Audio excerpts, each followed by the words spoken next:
Adya classes. I am Harneet and we were learning about the introduction of economics. That is the very first chapter of your economics text book. तो हमने video lecture number 1 and 2 में देखा economics क्या है, economics की कुछ basic चीजें देखी कि लिमिटेड रिसोर्सेज, अनलिमिटेड वांट्स क्या है.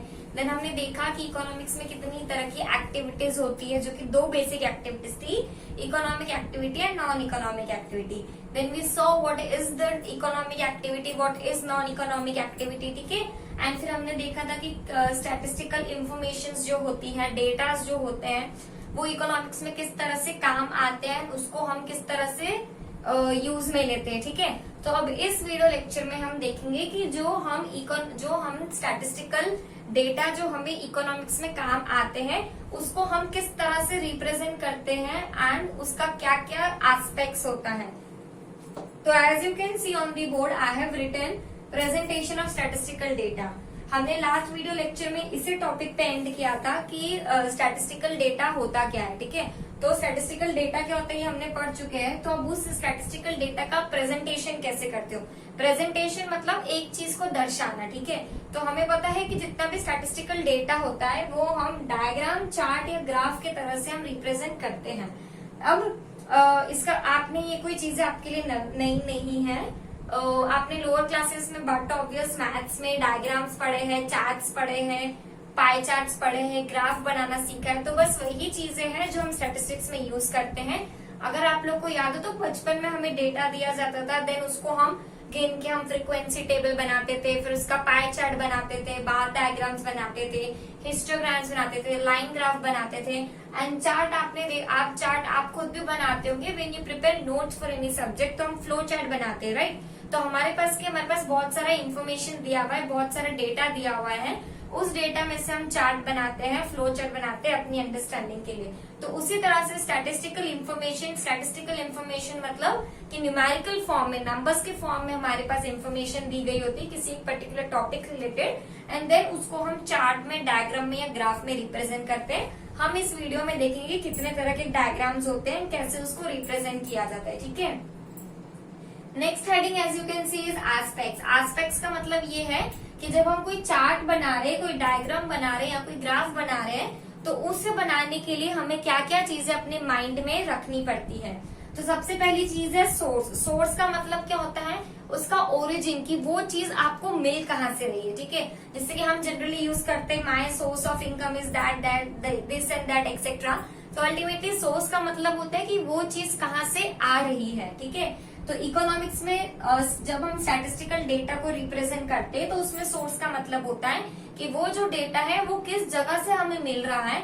अब अगर आप कोई भी बुक खोल लीजिए, अपनी एसएसटी की बुक देखिए, अपनी साइंस की बुक देखिए, अपनी इकोनॉमिक्स की बुक देखिए, तो कोई भी अगर आपको डेटा दिया है या कोई भी टेबल दिया है तो उसके नीचे छोटी सी फॉन्ट्स में सोर्स लिखा होता है कि इसको यहाँ से लाए, इसको यहाँ से लाए.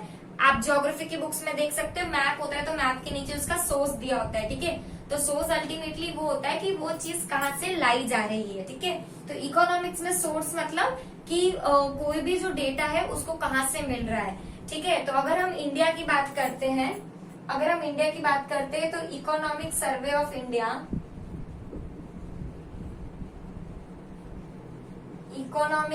Of India, central statistical organisation,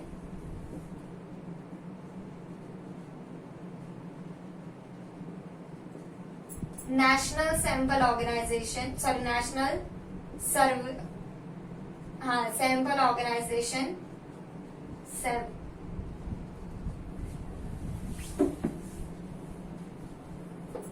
अगर हम इंडिया में किसी चीज की रिपोर्ट या स्टैटिस्टिकल डेटास को देखते हैं जो कि ऑथेंटिक होते हैं, ऑथेंटिक और रिलायबल, मतलब कि जितना भी हम सोर्स यूज करते हैं, जितना भी हम सोर्स कहीं से भी लिखते हैं अपने डायग्राम से किसी के भी नीचे, तो उसमें हमें मेन चीज याद रखनी चाहिए कि वो जो है आपका डेटा रिलायबल होना चाहिए. रिलायबल मतलब कि उस पे हम यकीन कर सके, ऐसा होना चाहिए कि इंडिया की हर एक पब्लिक उस पे यकीन कर सके, वो झूठा नहीं होना चाहिए. तो अगर हम इंडिया की बात करते हैं तो इकोनॉमिक सर्वे ऑफ इंडिया एक ऐसी ऑर्गेनाइजेशन है, एक ऐसी मिनिस्ट्री ऑफ होम अफेयर्स के अंडर उसका पूरा सिस्टम है जो हमें करेक्ट डेटा प्रोवाइड करता है, सेंट्रल स्टैटिस्टिकल ऑर्गेनाइजेशन हमें करेक्ट डेटा प्रोवाइड करता है, and national survey sample survey organisation that is NSSO, ये हमें असली यानी कि रिलायबल यानी कि सच डेटा प्रोवाइड करता है। ठीक है, तो हर एक डेटा के लिए सोर्स बहुत इंपॉर्टेंट होता है, क्योंकि कोई भी अगर XYZ कॉमन पर्सन है वो पढ़ रहा है कुछ इकोनॉमिक्स से रिलेटेड, कोई स्टैटिस्टिक्स से रिलेटेड, तो उसे पता होना चाहिए कि ये चीज हमारी सरकार हमें दे रही है तो किस ऑर्गेनाइजेशन के थ्रू दे रही है, एंड वो जो भी ऑर्गेनाइजेशन अपनी रिपोर्ट्स निकाल रही है तो वो कितनी रिलायबल है, कितनी ऑथेंटिक है। ठीक है, next is clarity regarding dependent and independent value. What you mean by dependent and independent value, पहले हम इसके बारे में सीखते हैं। जब भी आप कोई भी ग्राफ बनाते हो तब आपको पता है कि उसमें दो एक्सेस होती है, एक एक्स एक्सेस होती है, एक वाई एक्सेस होती है। एक्स एक्सेस हमें पता है कि एक्स एक्सेस नीचे होती है, वाई एक्सेस ऊपर होती है। ठीक है, वर्टिकल में। जब भी हम डायग्राम्स बनाते हैं तो उसमें कॉज एंड इफेक्ट रिलेशनशिप होता है। कॉज इफेक्ट रिलेशनशिप मतलब बारिश आ रही है वो एक कॉज है, बारिश के कारण एग्रीकल्चर अच्छा हो रहा है वो एक इफेक्ट है। ठीक है, तो जो कॉज होता है वो होता है आपका इंडिपेंडेंट वेरिएबल। कॉज आपका इंडिपेंडेंट वेरिएबल होता है, एंड ये हमेशा होता है एक्स एक्सिस पे, एंड इफेक्ट आपका डिपेंडेंट वेरिएबल होता है,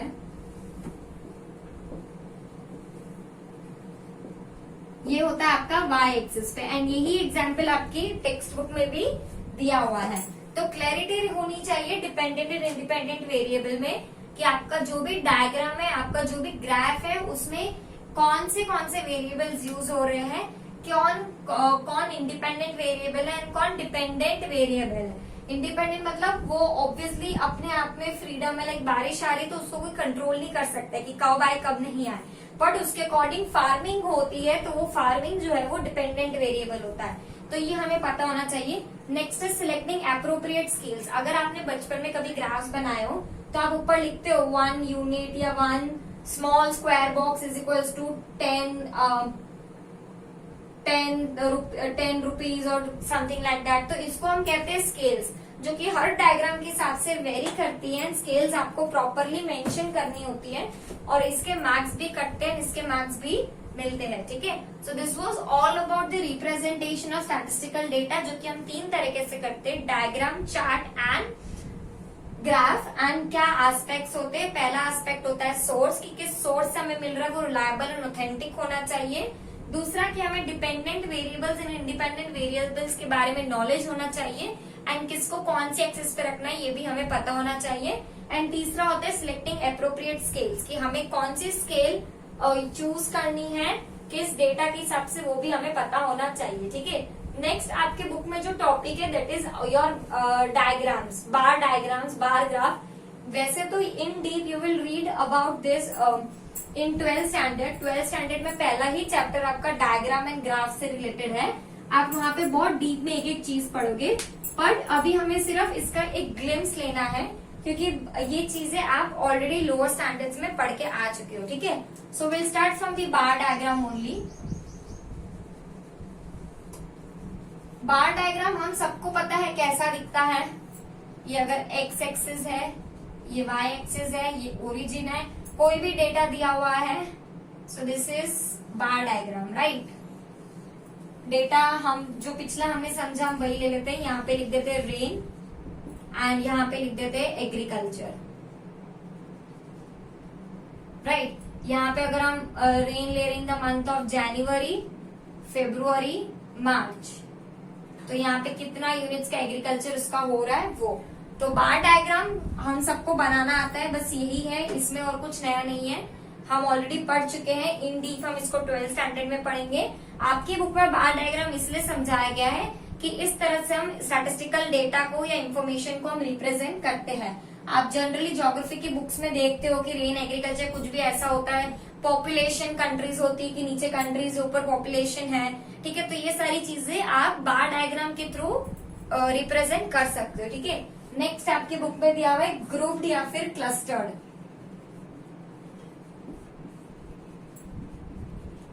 ग्रुप या फिर clustered bar diagram. We'll take again the same example.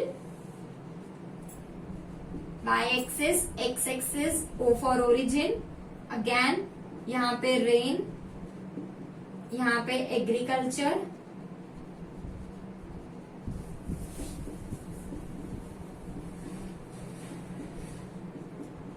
These datas are just for the imaginary, अपने मन से लिख रही हूं मैं। एंड बस अब ध्यान रखिए कि इसमें और इसमें फर्क क्या है। ग्रुप्ड का मतलब क्या होता है, साथ में, क्लस्टर्ड मतलब साथ में। तो जो बार डायग्राम साथ में बनते हैं बट एक ही बॉक्स में, मतलब इक्वल यूनिट्स ऑफ लेंथ पे निकाले जाते हैं। हम आगे पढ़ेंगे कि बार डायग्राम्स का भी क्या एस्पेक्ट्स होता है, ठीक है। तो क्लस्टर्ड का मतलब क्या होता है, फॉर एग्जाम्पल अगर ये जनवरी है, ठीक है, ये जनवरी में ले रही हूँ, यहाँ पे फेब्रुवरी और यहाँ पे मार्च, ठीक है। तो ये जनवरी है, तो इसमें भी मैं अगर ऐसा ये इतने में ये है और इतने में इतना आ रहा है, मतलब अगर मैं इसको ले लू कि रूरल एरिया में इतनी बारिश हुई, अर्बन एरिया में इतनी हुई। Same with the February, rural urban, rural urban, ठीक है।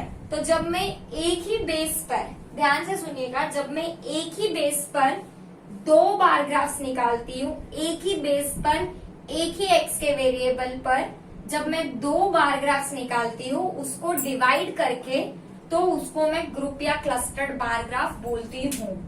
समझ में आया? I hope I am very clear with the group और क्लस्टर्ड बार ग्राफ। आप अपनी बुक में भी देख सकते हैं, एंड कोई डाउट हो तो आप मुझसे आगे पूछ सकते हैं, ठीक है। Next is pie chart. Pie chart क्या होता है, वी नो, हमने बनाया है, it is in the form of circle, but let's see once again. And हाँ, उस पाई चार्ट से पहले एक चीज और, कि जब भी हम बार डायग्राम बनाते हैं तो हमें क्या क्या चीजें दिमाग में रखनी चाहिए, अपना डेटा, एंड उस डेटा के लिए क्या बेस्ट सूटेबल डायग्राम है, बार डायग्राम है, क्लस्टर डायग्राम है, डिस्ट्रीब्यूटिव है, हिस्टोग्राम में कौन सा बार डायग्राम सूटेबल है, एंड उसकी इक्वल लेंथ, कि अगर ये है तो इसके इतनी ही लेंथ बाद दो बॉक्स बाद ये होना चाहिए, फिर उसके दो बॉक्स बाद ये, ठीक है। तो उसमें इक्वल डिस्टेंस होना चाहिए, it should be equal distance. अब पाई चार्ट हम सबको पता है कि एक सर्कल होता है, 360 डिग्री का सर्कल होता है।